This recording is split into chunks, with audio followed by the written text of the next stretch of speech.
शहीदों की चिताओं पर लगेंगे हर बरस मेले, वतन पर मरने वालों का यही बाकी निशान होगा।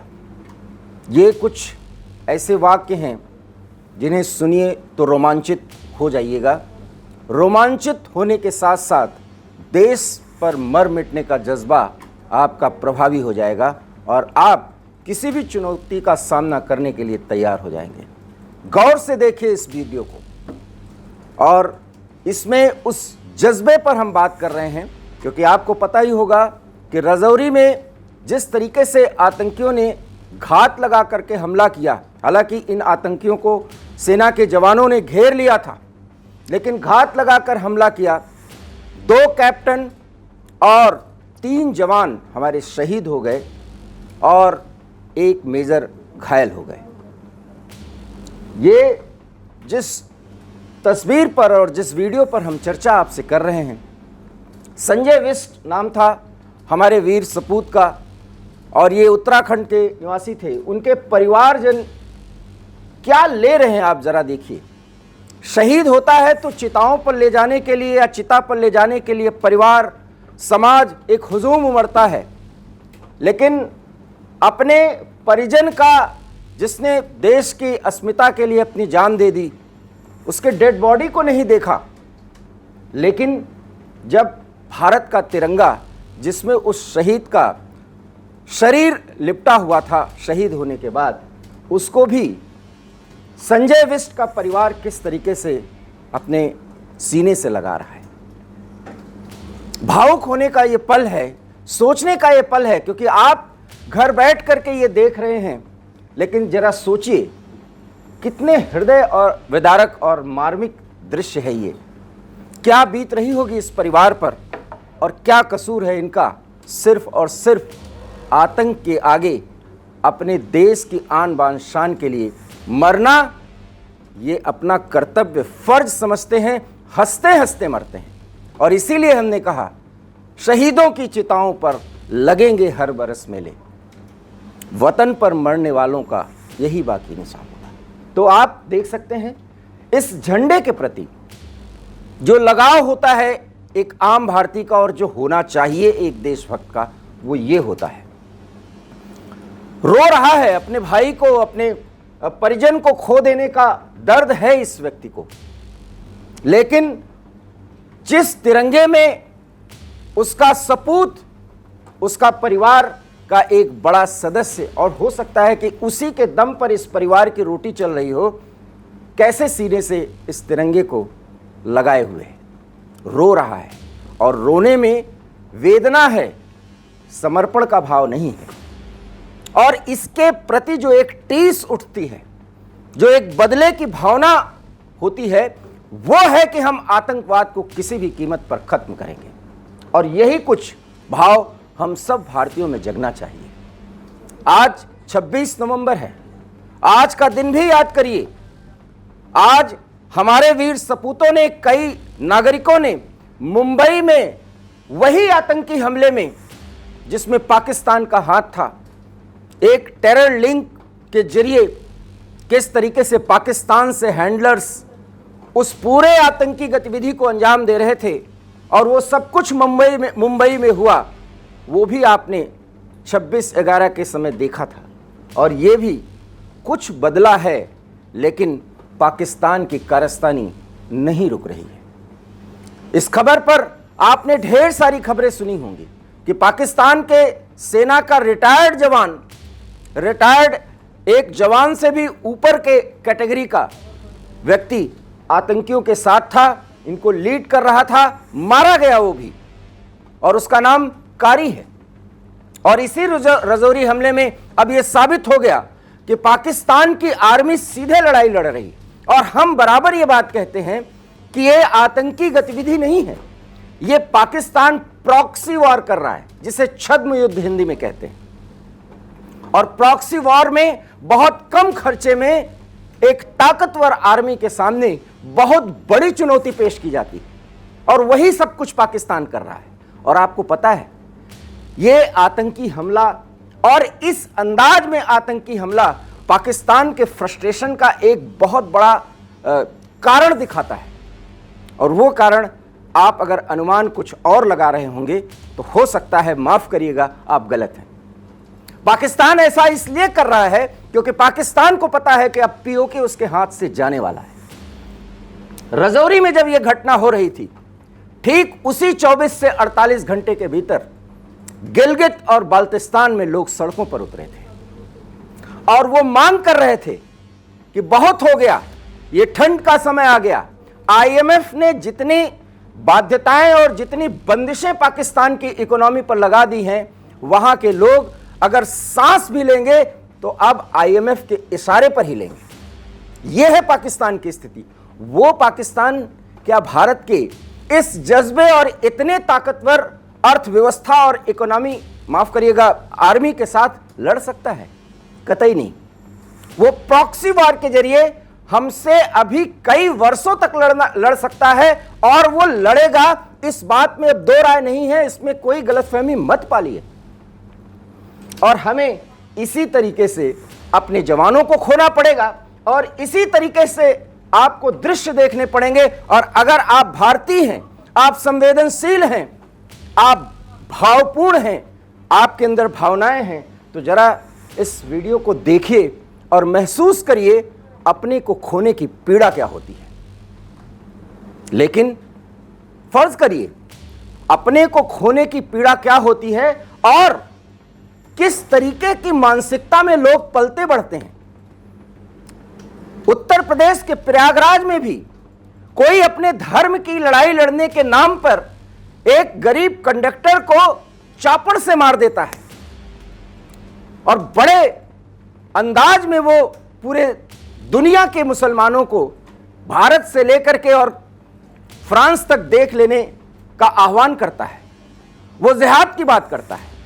वो लब्बैक लब्बैक लब्बैक 3 बार कह करके मुस्लिम युवकों को जो भटकना जानते हैं, इस तरह की भावनाओं में भड़काने पर उन्हें भड़का रहा है।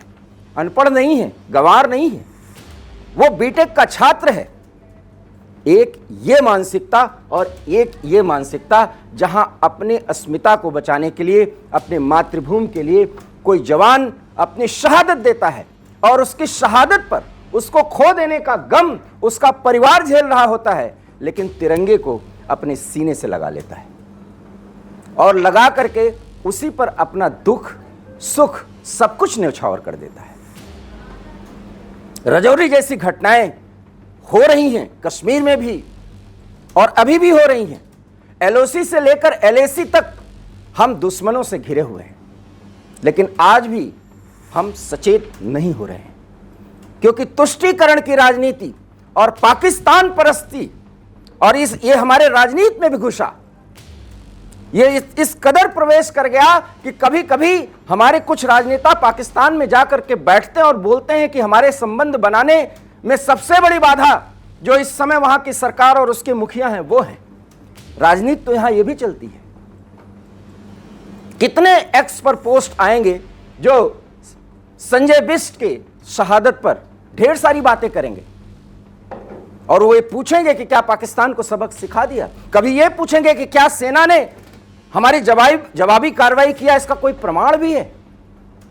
प्रमाण मांगना इतना बड़ा अपराध है कि एक जवान जो भारतीय सेना का होता है उसके घर की पूरी सोच बदल जाती है और सब रोना, कोई रोना ये कमजोरी की निशानी नहीं है। गौर से देखिए, महसूस करिए इस वीडियो को। इसमें भाव है, इसमें वेदना है, इसमें उस आतंकी और आतंकी नेटवर्क से जुड़े लोगों को खत्म कर देने का जज्बा है। लेकिन हम आप सिर्फ कुछ वीडियोस देख करके, घटनाक्रमों को देख करके थोड़ी देर याद करते हैं, हम खबर देते हैं और आप खबर सुन लेते हैं और फिर हम चुप हो जाते हैं। सवाल यह है कि पाकिस्तान अब भी एक ऐसी लड़ाई लड़ रहा है जिसमें उसको कुछ भी नहीं खर्च करना पड़ रहा है और वो हमको बहुत बड़ी चोट पहुंचा रहा है। इसलिए इतनी बड़ी तकरीर और इतना मुद्दा और विमर्श जो हम आपके सामने रख रहे हैं, अब आप सोच रहे होंगे कि हम ये बातें क्यों कह रहे हैं। इसलिए क्योंकि अब पाकिस्तान के इलाज का समय आ चुका है और अगर पीओके में जो गर्मी इस समय बढ़ी हुई है उसका फायदा उठा करके अगर हमने वो कार्रवाई नहीं की तो आने वाले समय में ये प्रॉक्सी वॉर और ज्यादा खतरनाक तरीके से आगे बढ़ाया जाएगा, क्योंकि पाकिस्तान एक राष्ट्र के रूप में पूरी तरीके से बिखर चुका है। पीओके में आम जरूरत की चीजें, जो रोजमर्रा की कह सकते हैं आप जरूरत की चीजें, वो मुहैया नहीं कराई जा पा रही हैं। गिलगित बाल्टिस्तान और पीओके के अन्य इलाकों में लोग सीधे सीधे कह रहे हैं हमें पाकिस्तान के साथ नहीं रहना है। ज्यों-ज्यों अक्टूबर के बाद समय बीत रहा है, वहां पर पाकिस्तान से आजादी की मांग ही नहीं बढ़ रही। आजादी कैसे ले लेना है, लेजिटिमेट तरीके से वहां के पीओके के लोग और वहां के पीओके को अलग करने वाले जितने भी संगठन हैं वो प्रभावी रूप से अपना काम कर रहे हैं। और ऐसे में पीओके से ध्यान हटाने के लिए रजौरी जैसा कांड पाकिस्तान की आईएसआई और सेना कर दे रही है। अब हम किस बात का इंतजार कर रहे हैं? सवाल यह है कि रोज रोज मरने से अच्छा, रोज रोज अपनों को खो देने से अच्छा एक बार हिसाब किताब कर दिया जाए। और ये इसलिए कह रहे हैं क्योंकि आज 26 नवंबर का दिन है और आज के ही दिन आतंकवादियों ने और आतंक के एक बीभत्स चेहरे को मुंबई में पूरे देश ने और पूरी दुनिया ने लाइव देखा था। हम आपको याद दिलाते हैं क्योंकि अपने पत्रकारिता का धर्म मैं उस समय भी पालन कर रहा था और मैंने देखा था कि किस तरीके से हैंडलर्स बाकायदा उन आतंकियों को निर्देशित कर रहे थे। वो सब कुछ लाइव है।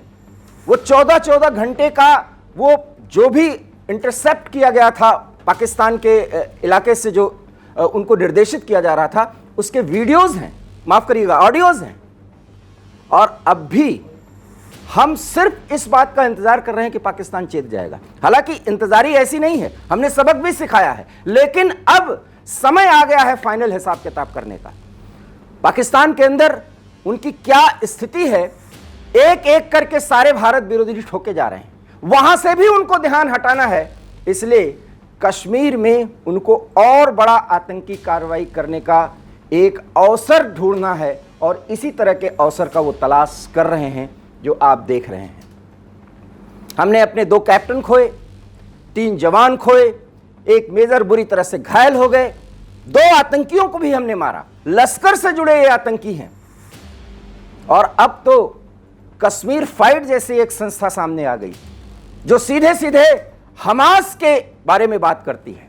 मतलब साफ है, आतंकवाद का एक ही चेहरा है, एक ही रूप है, चाहे वो इजराइल हो, चाहे वो अमेरिका हो, फ्रांस हो, किसी मुस्लिम देश में वो पूरी तरीके से अपने को व्यवस्थित कर रहा हो, पाकिस्तान हो या कश्मीर हो, आतंक का एक ही चेहरा है।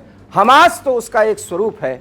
हमास की तरह सोच पैदा करने वाले और हमास की तरह जीने वाले पूरी तरीके से कट्टरपंथी हैं और कट्टरपंथियों के फैक्ट्री पर जब तक फाइनल अटैक नहीं किया जाएगा, रजौरी, उरी और कश्मीर के अन्य इलाकों में ऐसी घटनाएं होती रहेंगी, ऐसे ही दृश्य आप देखते रहेंगे। कुछ समय के लिए आप भावुक होंगे, लेकिन जनमत बनाने का समय ये आ गया है। अब राजनीति में एक मुद्दा ये भी होना चाहिए, सबसे पूछना चाहिए, पीओके हमें कब मिलेगा? हमने राम मंदिर के बारे में डेट्स पर बात की, लेकिन पीओके हमें कब मिलेगा? अब हम अपने राजनेताओं से ये क्यों नहीं पूछ रहे हैं? सवाल ये है, सवाल संजय बिष्ट के परिजन जब ये रो रहे हैं और तिरंगे को शान से उठा रहे हैं, अपने सीने से लगा रहे हैं, रो रहे हैं, और जब सवाल ये कर रहे हैं तो उस सवाल में 140 करोड़ भारतीयों का सवाल है, हम पीओके को पाकिस्तान से कब ले लेंगे? वो पीओके जो हमारा हिस्सा है। और जब ऐसा होगा तो इस तरह की घटनाएं नहीं होंगी। हमें अपने जवानों को इस तरीके से शहीद होते हुए नहीं देखना होगा। वीके न्यूज़ में फिलहाल इतना ही। देश और दुनिया की तमाम बड़ी खबरों के लिए आप देखते रहिए वीके न्यूज़, क्योंकि यहाँ खबरों का सिलसिला कभी नहीं थमता। मुझे दीजिए इजाज़त। नमस्कार। वीके न्यूज़, राष्ट्र के नाम।